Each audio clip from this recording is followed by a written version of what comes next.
This one's kind of interesting. So this is Warren Sharp, Sharp Football, tweets out, of 47 quarterbacks last year, Deshaun Watson ranked 46th in third down completion percentage, 46th non-play action attempts, 47th on passes of 20-plus yards. Browns are expected to finish third in the AFC North this year and have a $64 million cap hit for Watson the following 3 years.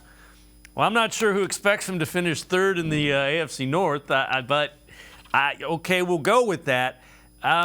Those are concerning numbers, but it's not an offense that could be designed for Deshaun Watson with the amount of weapons. So those are troubling numbers, but that's why you go out and you get the guys that they've got and you redesign the offense.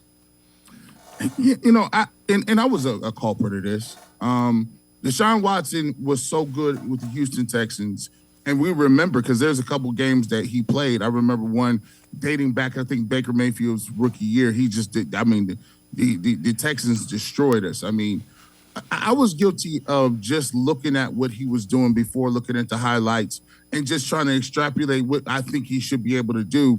And I didn't really take in consideration the layoff rust. Now, he played in those 6 games. And by the way, those 6 games weren't his best body of work. He understands that. Stefanski knows that. The fans, the people of Cleveland know that.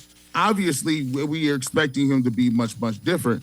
But for some of the prognosticators to throw those stats out there as if there weren't other extenuating circumstances going on, like, say, for instance, I'm getting sued by 30 people.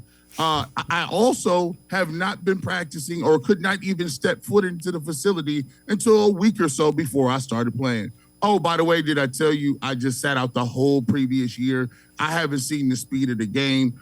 Every single year, I tell people this all the time.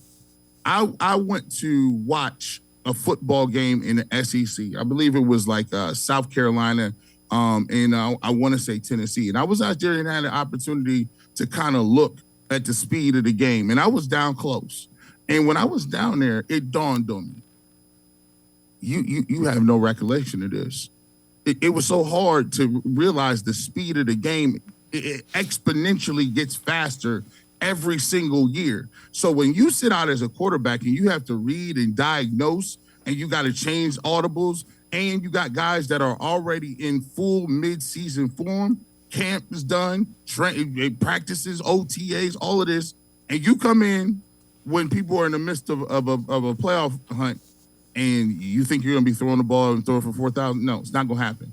I'm actually glad and excited he said what he said because that sets the expectation level. I hope Deshaun Watson hears everything loud and clear. Nobody is really giving you a shot, and I hope that motivates you to show people and prove people wrong because if Lamar Jackson's not playing for Baltimore, that means they have somebody, either Baltimore or Pittsburgh, better than you, and that should be an insult.